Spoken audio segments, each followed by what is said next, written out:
জীবনটা ঠিক বইয়ের মতো না। এখানে অনেক পাতা ছেঁড়া, অনেক অধ্যায় অসম্পূর্ণ। সমাজ আমাদের শিখিয়েছে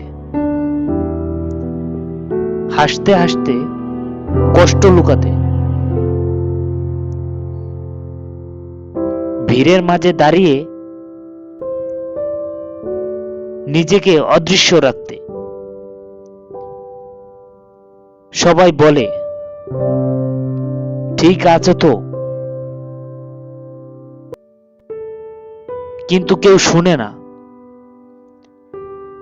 মনের ভেতরের নীরব চিৎকার।